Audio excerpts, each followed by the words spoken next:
கல்யாணம் முடிஞ்சு குழந்தைங்களை பெத்து வளர்த்து அவங்கள படிக்க வச்சு அப்புறம் கல்யாணம் பண்ணி கொடுத்து நம்ம ரிட்டையர்மெண்ட்டை பார்த்து அப்பா தலையே சுத்துதுல.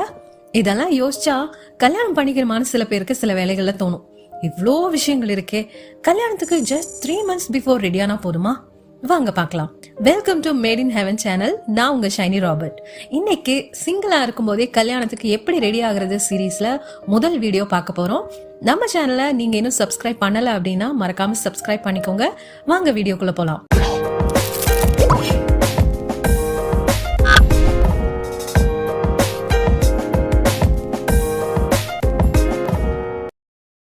இப்படி ஒரு சிலர் சொல்லி கேள்விப்பட்டிருக்கீங்களா? அந்த பொண்ணு இருக்கே, அது ஒரு பக்க வைஃப் மெட்டீரியல். இந்த பொண்ணா அது வேஸ்ட், கல்யாணத்துக்கே லாய்க்கு கிடையாது. அதே மாதிரி ஆம்பளைங்களையும் ஒரு சிலர் சொல்லுவாங்க. ஆக்சுவலி இந்த வைஃப் மெட்டீரியல் ஹஸ்பண்ட் மெட்டீரியல் அப்படிலாம் ஒண்ணு கிடையவே கிடையாதுங்க.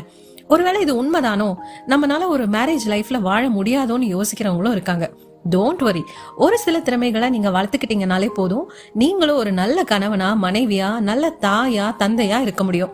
நீங்க சிங்கிளா இருக்கும் போதே தினமும் கொஞ்ச நேரம் ஒதுக்கி சில விஷயங்களை செஞ்சாலே போதும், உங்க கல்யாண வாழ்க்கைய நீங்க சக்சஸ்ஃபுல்லா வாழலாம்.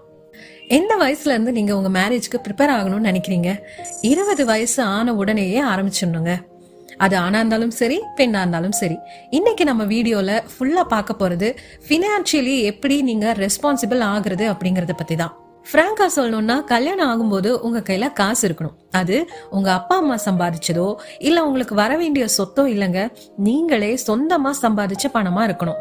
ஏன்னா கல்யாணம் பண்ணி போனதுக்கு அப்புறம் நீங்க 2 பேரும் சேர்ந்து புதுசா வீடு வாங்கலாம், கார் வாங்கலாம், குழந்தைங்க பெத்துக்கலாம். இது எல்லாத்துக்கும் பினான்சியலி உங்க கான்ட்ரிபியூஷனும் இருக்கணும். சோ அதுக்கு நீங்க உங்க பினான்ஸ சிங்கிளா இருக்கும் போதே ஹேண்டில் பண்ண கத்துக்கணும், பிளான் பண்ணணும். இப்ப பட்ஜெட் போடுறத பத்தி பாப்போமா? யாரெல்லாம் இந்த பட்ஜெட் போடுவாங்க? பொதுவா கல்யாணம் ஆனதுக்கு அப்புறமா ஹஸ்பண்ட் அண்ட் ஒய்ஃப் உட்காந்து நம்ம ஃபேமிலியோட செலவு இவ்வளோ இருக்கு அவ்வளோ இருக்குன்னு சொல்லி இதுக்கு இவ்வளோ அதுக்கு அவ்வளோன்னு சொல்லி இது பண்ணுவாங்க. சிங்கிளா இருக்கும்போது நாங்க என்னங்க பட்ஜெட் போடணும் அப்படின்னு நீங்க கேட்கலாம். அதுக்குதான் ஒரு சில விஷயங்கள் உங்களுக்காகவே இருக்கு. 20 வயசுலயே நீங்க மேரேஜ்க்கு ரெடி ஆகணும் அப்படின்னு நான் சொன்னேன் இல்லையா? அப்ப 20 வயசுல இருந்தே நீங்க பட்ஜெட் போட கத்துக்கணும். நீங்க காலேஜ் படிக்கிற ஸ்டூடெண்டா இருந்தா இப்பவே பார்ட் டைம் ஒர்க் பண்ண ஆரம்பிங்க. ஃப்ரீலான்சிங் ஆப்பர்ச்சுனிட்டி இப்ப நிறைய கிடைக்குது.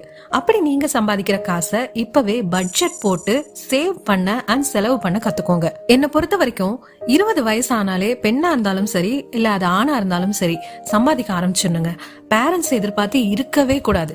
சோ இந்த வயசுலயே நீங்க சம்பாதிச்சு பட்ஜெட் போட்டு பிளான் பண்ணி செலவு பண்ண அண்ட் சேவ் பண்ண ஆரம்பிச்சிட்டீங்கன்னா மேரேஜ் லைஃப்ல பினான்ஸ் விஷயத்துல நீங்க ரொம்ப சக்சஸ்ஃபுல்லா இருப்பீங்க. அதுக்கு நான் கேரண்டி. எக்ஸாம்பிளுக்கு என்னோட விஷயத்த சொல்றேனே, நான் காலேஜ் படிக்கும் போதே வேலைக்கு போயிட்டேங்க. என்னோட சேலரி எவ்வளவு நான் சொல்ல மாட்டேன், பட் என்னோட சேலரியில 50% நான் சேவ் பண்ணேன். டிரான்ஸ்போர்டேஷனுக்கு பெருசா செலவு இல்லை, ஏன்னா பஸ்ல தான் போயிட்டு வருவோம். அதுக்கும் பஸ் பாஸ் இருந்தது. சோ எனக்கு டிரான்ஸ்போர்ட் விஷயத்துல எந்த ப்ராப்ளமும் கிடையாது. மத்தபடி எனக்கு பேலன்ஸ் இருக்கிற காசை என்ன பண்ணுவேன்னா, என்னோட புக்ஸ் இருக்கு இல்லையா, அதுக்குள்ள ஒவ்வொரு புக்ல ஒவ்வொரு பேஜ்ல இவ்வளவு காசு அப்படின்னு சொல்லி அதுல வச்சிருவேன். அது வச்சதுக்கு அப்புறமா அந்த புக்கை தொடவே மாட்டேன். நான் காசு வைக்கிறதே எந்த புக்கை தொட மாட்டேனோ அந்த புக்ல தான் வைப்பேன். அப்படி புக்ல வைக்கிற அந்த காசு போக பாக்கி காசை நான் என்னோட படிப்பு செலவுக்கு வச்சுக்கிட்டேன். சரி, அந்த புக்ல வச்ச காசை என்னதான் பண்ணுவீங்க அப்படின்னு கேட்டா, மந்த் எண்ட் ஆகும்போது கையில சுத்தமா காசு இல்லைன்னா மட்டும் அதுல இருந்து கொஞ்சமா காசு எடுப்பேன். அப்படி இல்லைன்னா அது அப்படியே எமர்ஜென்சி அப்புறம் சேவிங் ஃபண்ட் அப்படின்னு சொல்லி அதுக்கு போயிடும். சோ இப்படிதான் நான் என்னோட 20வது வயசுல இருந்தே காசை சேவ் பண்ண ஆரம்பிச்சேன், ஹேண்டில் பண்ண கத்துக்கிட்டேன். நீங்களும் அந்த மாதிரி பண்ணுங்க. இப்பதான் அதுக்கு நிறைய மெத்தட்ஸ் இருக்கு, நிறைய ரூல்ஸ் இருக்கு, நிறைய பட்ஜெட்டிங் ஐடியாஸ் இருக்கு, எவ்வளவோ இருக்கு. நீங்க அதெல்லாம் பார்த்து உங்களுக்கு எது கன்வீனியன்ட்டா இருக்கோ அந்த மாதிரி பட்ஜெட்டிங் பிளான்ஸை யூஸ் பண்ணி காசு சேவ் பண்ண ஆரம்பிங்க. இப்போ நீங்க காலேஜ் முடிச்சு ஒரு வேலைக்கு போக ஆரம்பிக்கிறீங்க. வேலைக்கு போக ஆரம்பிச்சதுக்கு அப்புறம் உங்களுக்கு சேலரி வரும் இல்லையா? ஃபார் எக்ஸாம்பிள், டேக் ஹோம் உங்களுக்கு ஒரு 10,000 இருக்கு அப்படின்னு வச்சுக்கோங்களேன். எல்லாருனாலையும் நான் சேவ் பண்ண மாதிரி 50% சேவ் பண்ண முடியும் அப்படின்னு சொல்ல முடியாது. அட்லீஸ்ட் ஒரு 30% நீங்க தாராளமா சேவ் பண்ணலாம். அந்த சேவிங்ஸ் மணியை எந்த காரணத்து கொண்டும் தொடவே கூடாது. இப்படி சேவ் பண்றது மட்டும் முக்கியம் இல்ல, கையில இருக்கிற காசை எப்படி செலவு பண்றோம் அப்படின்றது ரொம்ப முக்கியம். பாக்கி இருக்கிற காசு, இப்ப நான் எக்ஸாம்பிளுக்கு ஒரு 10K சொன்னேன் இல்லையா, அந்த 10Kல ஒரு 30% அப்படின்னு பாத்தீங்கன்னா 3000 ரூபாய் நீங்க சேவ் பண்றீங்க. பாக்கி இருக்கிற 7000 ரூபாயில நீங்க எப்படி உங்களுக்கு கன்வீனியன்டான விதத்துல நீங்க ஸ்பெண்ட் பண்ண போறீங்க அப்படின்றது ரொம்ப முக்கியம். அதுல நீங்க முடிஞ்ச அளவுக்கு இன்னும் காசை சேவ் பண்ண பாருங்க. ஏன்னா the more you save, the more you will be happy. சரிங்க, இப்ப நான் வேலைக்கு போக ஆரம்பிச்சிட்டேன். ஆனா என்னோட ஃபேமிலி பர்டனை நான் தான் சுமந்துக்கிட்டு இருக்கேன். இருக்கேன் அப்படின்னு சொல்றவங்களும் இருக்காங்க. அவங்களுக்கும் நம்ம ஏதாவது ஒரு ஐடியா கொடுக்கணும் இல்லையா? இஎம்ஐ கட்டணும், எஜுகேஷன் லோன் இருக்கு, மற்றபடி பாக்கி எல்லாமே பேரண்ட்ஸ் பாத்துக்கிறாங்க அப்படின்னா நான் உங்களுக்கு சொல்ற விஷயம் ஒண்ணுதான், மற்றவங்க மாதிரி நம்மளால இருக்க முடியலையே, சேவ் பண்ண முடியலையேன்னு வருத்தமே படாதீங்க. நீங்க பண்ண வேண்டியது ஒரே ஒரு விஷயம் தான், கல்யாணத்துக்கு முன்னாடி உங்க தலைய அடமானம் வச்சாவது அந்த லோன் எல்லாம் அடைச்சிருங்க. உங்களால காசு சேவ் பண்ண முடியலனாலும் பரவாயில்ல, ஆனா கடன் இல்லாம இருக்கணுங்க. அதுவே ரொம்ப பெரிய விஷயம். அது உங்களுக்கு நீங்களே செஞ்சுக்கிற மிகப்பெரிய ஹெல்ப்பா இருக்கும். சரி, இப்போ உங்களுக்கு சேலரியில ஒரு இன்கிரிமெண்ட் வருது அப்படின்னு வச்சுக்குவோம். இன்கிரிமெண்ட் வருதுன்னா கண்ணை மூடிட்டு அதுல இருந்து ஒரு பெர்சன்டேஜ் எடுத்து சேவ் பண்ணுங்க. என்னடா அந்த பொண்ணு சேவ் சேவ் சேவ் சொல்லிட்டே இருக்கே அப்படின்னா அவ்வளவு முக்கியங்க. இந்த காலத்துல உங்களுக்கே தெரியும் காஸ்ட் ஆஃப் லிவிங் எல்லாம் எப்படி இருக்கு, எல்லாமே உங்களுக்கு தெரியும். அதனால சேவ் பண்ணுங்க, முடிஞ்ச அளவுக்கு சேவ் பண்றது உங்களுக்கு தான் நல்லது. இதை விட ஒரு மிகப்பெரிய ஐடியா என்ன அப்படின்னு என்கிட்ட கேட்டீங்கன்னா, பாசிவ் இன்கம்க்கு நீங்க ஏதாவது ஒரு ஐடியா பண்ணலாங்க. நீங்க ஒர்க் பண்ணும்போதே ஃப்ரீலான்சிங் ஒர்க் பண்ணலாம், படிக்கும் போதே பார்ட் டைம் ஜாப் தேடுங்க அப்படின்னு கூட நான் சொல்லியிருந்தேன் இல்லையா? அவங்களுக்கு இந்த passive income ideas like online பிளாட்ஃபார்ம்ல இப்போ டிஜிட்டல் மார்க்கெட்டிங் அது இதுன்னு நிறைய வந்துருச்சு. ஸோ நீங்க ஆன்லைன் பிளாட்ஃபார்ம்ல தாராளமா சம்பாதிக்கலாங்க. ஒரு சைடு இன்கம் எப்பவுமே இருக்கிறது நல்லதுதான். அது பாட்டுக்கு வந்துட்டே இருக்கும், நமக்கு தெரியாம அது நம்ம சேவிங்ஸ்ல ஆட் ஆயிட்டே இருக்கும். அடுத்ததா கோல் செட் பண்ணுங்க. உங்களுக்கு ரொம்ப பிடிச்ச போன் ஒண்ணு வாங்கணும் அப்படின்னு நீங்க ரொம்ப நாளா ஒரு பிளான் வச்சிருக்கீங்கன்னு வச்சுக்கோங்களேன். அதுக்குன்னு தனியா சேவ் பண்ண ஆரம்பிங்க. முடிஞ்ச அளவுக்கு நீங்க வச்சிருக்கிற அந்த டார்கெட், அந்த கோல் இருக்கு இல்லையா, இவ்வளவு ரூபாய் வந்ததுக்கு அப்புறம் தான் வாங்கணும் அப்படின்ற அந்த கோல் வந்ததுக்கு அப்புறம் மட்டுமே வாங்குங்க. அதுக்கு முன்னாடியே கடன் வாங்கிடலாம், இல்ல அப்பா அம்மா கிட்ட கேட்கலாம் அப்படின்றத விட நீங்க சேவ் பண்ணி வச்சு வாங்குங்க. அதுல இருக்கிற சந்தோஷமே தனி சந்தோஷம் தான். ஏன்னா நாமளே சம்பாதிச்சு ஒரு பொருளை வாங்குறோம் அப்படின்னும் போது எவ்வளவு ஹாப்பியா இருக்கும்ல. இந்த மாதிரி உங்களோட தேவைக்கு ஏத்த மாதிரி long term and short term goals எல்லாம் நீங்க செட் பண்ணி அப்படி நீங்க சேவ் பண்ணி சின்ன சின்ன பொருள்ல இருந்து பெரிய பெரிய பொருள் வரைக்கும் நீங்க வாங்கலாம். சப்போஸ் உங்களால கிரெடிட் கார்டு யூஸ் பண்ண முடியும் அப்படின்னா தாராளமா யூஸ் பண்ணுங்க.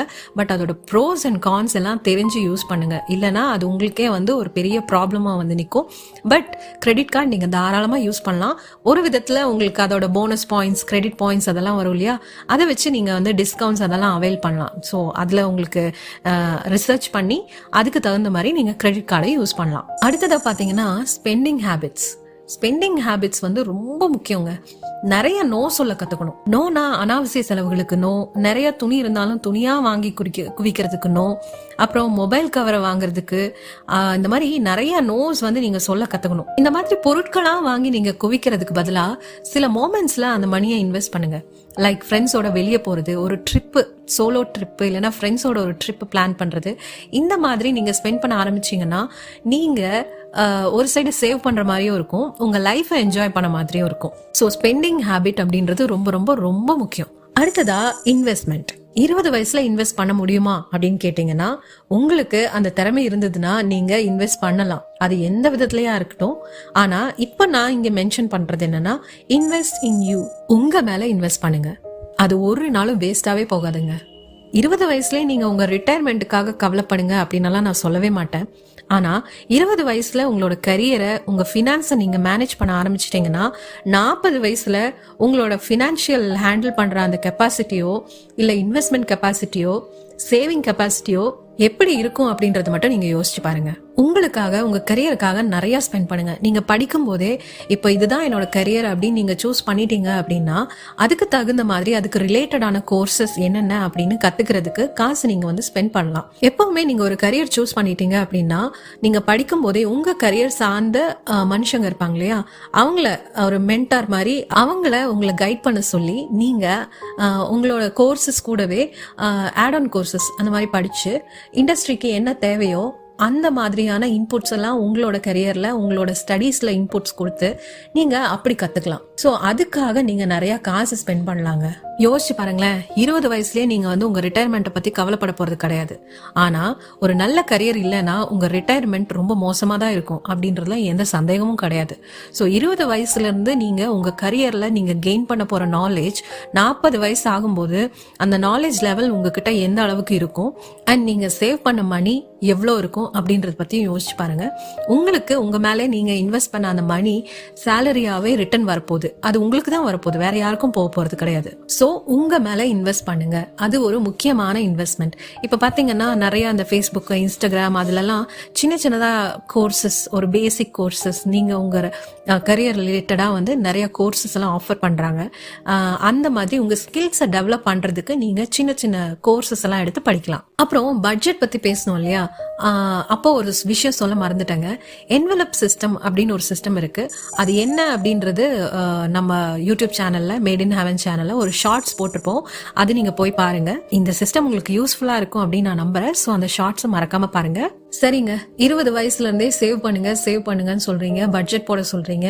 நாங்க எப்பதான் வாழ்க்கைய வந்து சந்தோஷமா என்ஜாய் பண்றது அப்படின்னா, நீங்க போடுற பட்ஜெட்ல முக்கியமான ஒரு விஷயம் என்னன்னா, ஃபன் எலிமெண்ட்டுக்குன்னு ஒரு பட்ஜெட் நீங்க போட்டே ஆகணும். ஒரு மாசத்துக்கு ஃபன்னுக்குன்னு மட்டுமே இவ்வளவு காசு அப்படின்னு சொல்லி நீங்க வந்து அலாட் பண்ணியே ஆகணும். ஏன்னா இந்த வயசுல என்ஜாய் பண்ணாம வேற எந்த வயசுலயும் நீங்க என்ஜாய் பண்ண போறது கிடையாது. கல்யாணத்துக்கு முன்னாடி என்னென்னலாம் என்ஜாய் பண்ணணுமோ அதெல்லாம் என்ஜாய் பண்ணிக்கணும். ரீசெண்டா இன்ஸ்டாகிராம்ல ஒரு வீடியோ பார்த்தங்க.